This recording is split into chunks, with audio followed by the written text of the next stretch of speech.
sir. And you'll be shocked the number. How many men here, your father sat you down and your father taught you how to relate with a woman? Your father coached you, told you how to love a woman, how to provide for a woman, how to have sex with a woman. Your father trained you how to communicate. Your father told you how women behave, how to manage them, their attitude, their behavior. Raise your father sat you there. You will teach us what he taught you. Raise your hand. Your father taught you. Women, can you see what we're talking about? This is what I get everywhere. I've never been in any meeting, sir. We have seen 10% of men. This is the disaster we're talking about. So all of us came into marriage with what template? And these women followed us thinking we know. Not knowing you are following the nothing.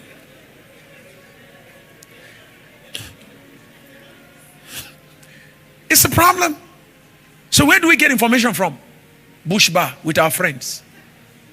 Oh boy, what do we do with these women? And the guy will tell you based on whatever he knows. Dysfunctionality keep breeding dysfunctionality. It's a problem we have. And the reason I do this is so that the women here will get to understand that, look, my husband is not exceptional. We all grew up not being taught. We were sent to school to spend 4 years to become graduates from the university so that we can pursue lifetime career. But we were not sent anywhere. We've not sat with anyone to prepare us for our lifetime institution called marriage. Nothing. We don't know what to do. We just do what we think is right. So when the man is under pressure, he has tried all he can do to handle the woman, he doesn't know what else to do. The man is frustrated, he's stuck. So when you see a man beating, he doesn't know what else to do. He doesn't know what else to do. So, sir, it's the traditional background we have. We're told that our job is to provide for women. Is that okay, sir? So we all hit the street and we go provide, and then we bring home, like Pastor Mary here. I want to buy her shoe. Snake skin. Ash color with black. Powerful snake skin. Real leather stuff. Real skin. Bought it for her. And I drop it inside the house on top of the table. She was cooking in the kitchen. And me, with all the movies I've watched. I watch Indian film a lot. Shani man. Shani Kaman. Shani man.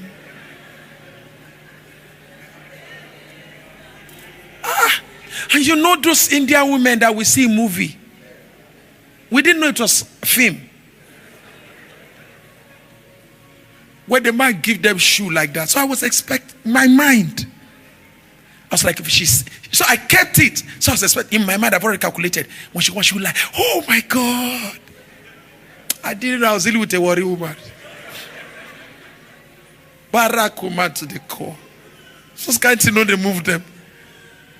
I thought I was dealing with maybe Ikoyi, all these New York girls, all those London girls. Even London said, be careful, no, don't go to Peckham area. Just, so I was expecting my wife was just going to come and see the shoe. And she would like, oh my God, wonderful. And she would just go on her knees. So I was imagining her from she would start kissing me from my leg up.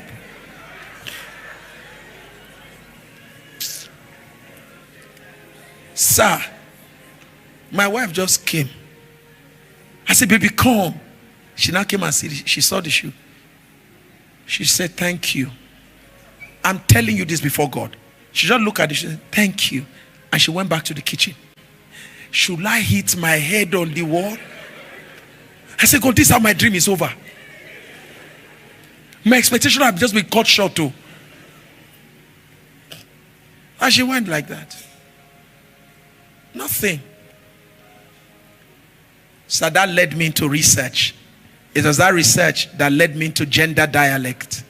It was in the course of, because in the early days I made a decision. Rather than react to my wife, I will research.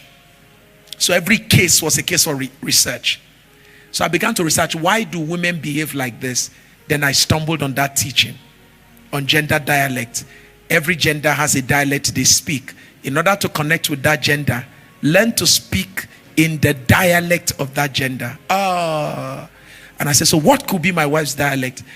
Then love language had not come out. And then I got to realize that I should have entered the kitchen when she was cooking and say, oh, how are you, sweetheart? How's everything going on? Is there anything I can help you to do in the kitchen?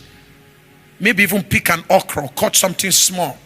She doesn't need me to take over. She needs me to identify. No, but my father, nobody told me.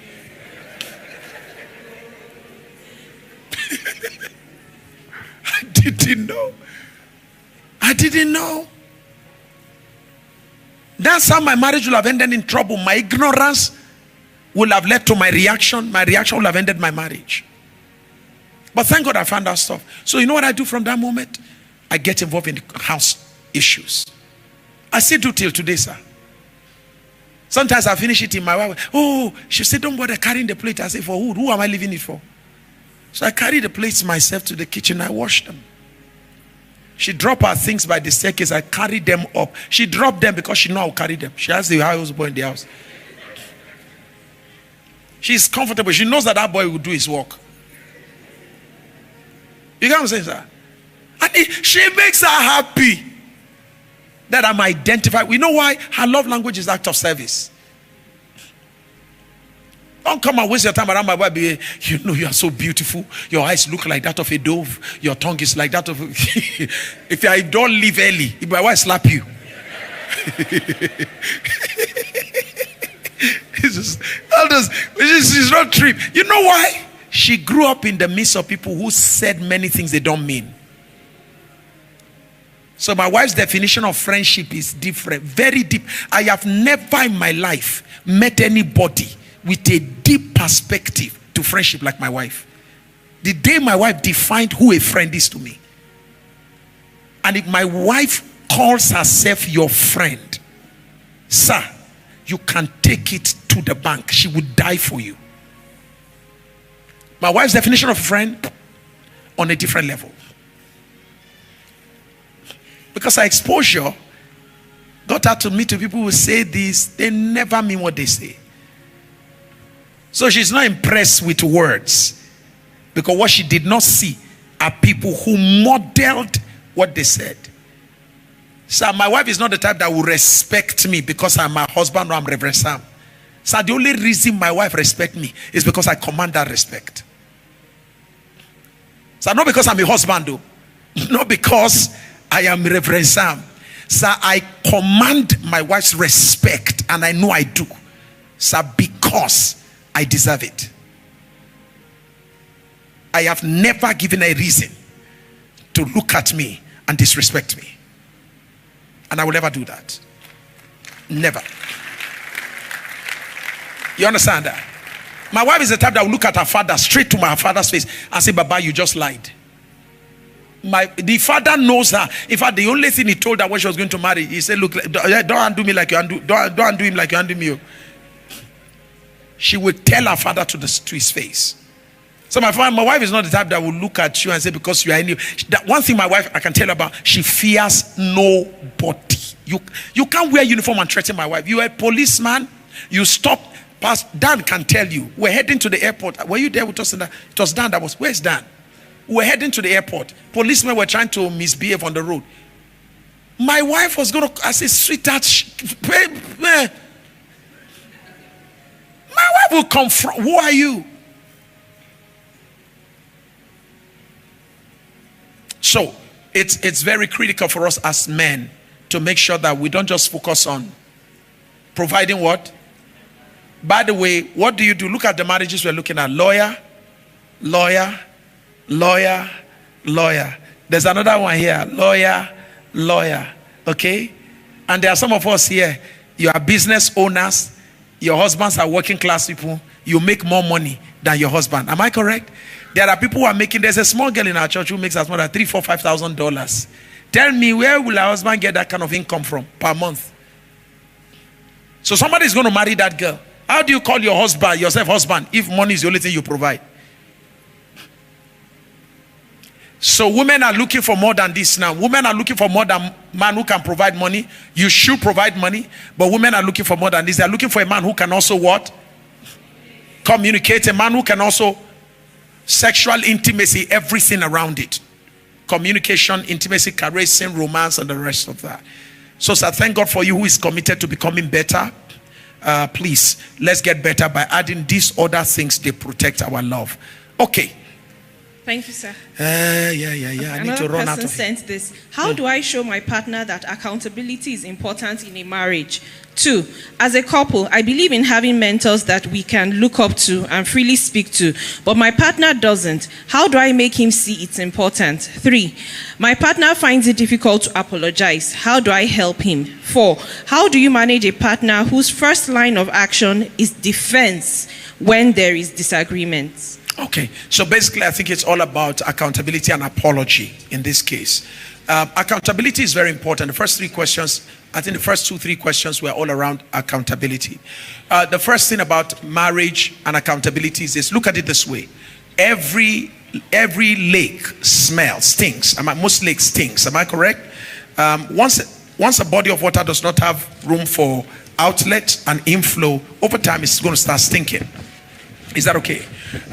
So the same thing with a marriage that does not have room for the input of mentors, okay, and room for us to express to mentors how we feel about what's going on in our marriage. Over time, that marriage is going to implode. That marriage is going to have what to call internal failure, to fail internally, all right, because we don't want to talk to anybody outside. The reality is that we all are limited in our exposure, experience, education, and encounters. So it limits how much tools we have to fix marital problems. The best thing, therefore, is to make sure we have someone we are accountable to, someone we both agree that we're going to be accountable to, for the purposes of when we can't resolve issues among ourselves, we should be able to call the person and say, sir, we just want to come see you. Mommy, want to come see you. We are having this challenge. Mommy, what will you advise us? If one of us is having a challenge with this, you don't necessarily need to point at each other and say, my brother, my husband. No, we can just come and say, sorry, we're having a challenge with communication. What will you advise where we're having this particular challenge? A little input from a mentor can shift your perspective and better your relationship. So accountability is very, very critical, not only to an outsider, but to also each other. Now, you are going out. It's just simple. Accountability starts with things like, hey, I'm going to the office and I'm going to be there until 6 o'clock. I'm leaving the office at 6 o'clock. Sweetheart, I'm already on my way home and I'm going to be branching another meeting. It's not that anybody's monitoring you, just for the sake of understanding movement. God forbid anything happens. How do we track you? Okay, so accountability is for preservation. Accountability is for personal preservation. It's not for control. It's not for manipulation. I think it's about the way people have seen accountability in the past, whereby people want to manipulate and control them, so they don't want to have any of such anymore. But please know that accountability is for your own good. And then in terms of apology, a partner that doesn't like to apologize, the reality is the partner may be apologizing, it's just that you don't know how the partner is apologizing. There are 5 apology languages, okay? So apology is not just I am sorry. For instance, I don't like you telling me I'm sorry. If you've done something wrong, just tell me, Reverend Sam, I know I did something wrong and I promise you I won't do it again. So for me, don't do it again. It's my apology language. Telling me you are sorry means nothing to me. Okay? So just make sure don't do that again. That's just it. Just don't do that again. So I don't need you to kneel down. I hate it in my family. If it makes me feel like you are demeaning human beings when you get there, I'm very, very sorry. No, just don't do it again. All right? So there are 5 apology languages. The likelihood is that the person you say is not saying sorry has been saying sorry. It's just that you don't know. Instead of saying it, the person may be showing it. For instance, there are some men that instead of telling you sorry, they know they have offended you. On their way home, they'll buy you drinks. They'll buy you gift. They'll buy you some stuff. Say, sorry, sweetheart, how are you? I bought you shawarma. But we left home in a quarrel. And you, your own, he must come and say sorry. Because that's your apology language. That's the way you understand sorry. Is that okay? We now need to do a study together as husband and wife on apology language, the way we did on love language, so that we know how I receive apology and how I give apology. So that I'll tell my partner, anytime I offend you, if you see me do this, it is me telling you I am sorry.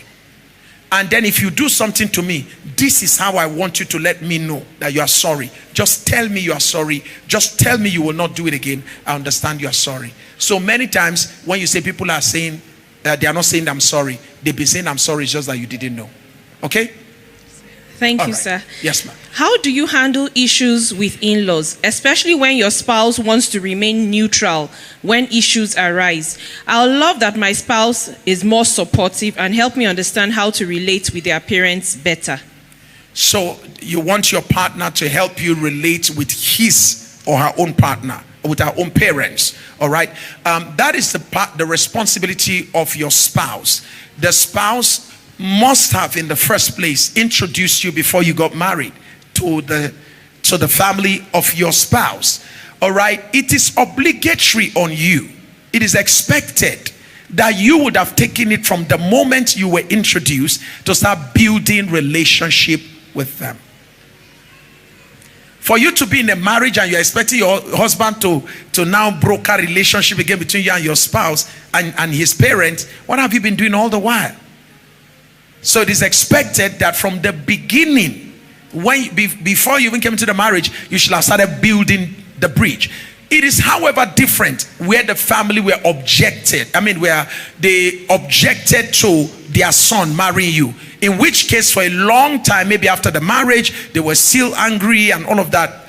In which case, as they began to soften, you now want to start relating with them. Now, your husband will have to do the job of introducing you back, and please proceed cautiously. Don't just go in and open up. Just go in gradually. As they show that they love you, you unfold. All right? Thank you so much. Thank you, sir. I think that somebody was raising a hand over there. Yes, ma'am. I think I'll just take two and allow us to go. Good afternoon, sir. Yes, ma'am. So I would like to take us back very briefly to the issue of sex and communication. Yes. And I know many men are of the view that, when they ask, they should get. I want to speak on behalf of some of us women folk that it's not, sometimes find out why you're getting a no when you're asking for sex. Sometimes it's not just that your wife is physically tired. There might be underlying tensions that are not resolved. And men sometimes, some of you, like to repair issues that require communication with sex. And it's not going to happen. If women, for most women, if you're not happy, it's not going to happen. So maybe sometimes instead of viewing it as she's just saying no, why don't you resolve that issue? And I'm sorry, sir. Receiving no when you want it is, you are not going to die. Yes, sir. Eloma, come here. Well, I'm sorry, sir, but is that your husband by your side? Huh? Is that your husband? Yes. He has denied you. You say you are his friend. He said at this point too, you are now his friend. Okay, thank you so much. Yes, sir. So there's that issue, and I think it's important to resolve that. On the issue of sex during menstrual period, I think it's a bit deeper and broader than that. Yes. And sometimes, no matter how comfortable you feel with some things, if your partner isn't comfortable, yes, I think it's fine to wait until the coast is clear, or until they come into that. Not when sex becomes, when someone wants it, you have to just give it. I think it takes away the mutuality in it, and it just becomes a service that you're rendering and a chore. Thank you, sir. Thank you so much. All right, let's take it carefully. Madam, I want to take first the issue of, which is just a little flip that we need.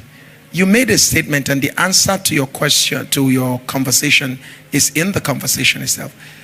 You said there's a conflict between us, right?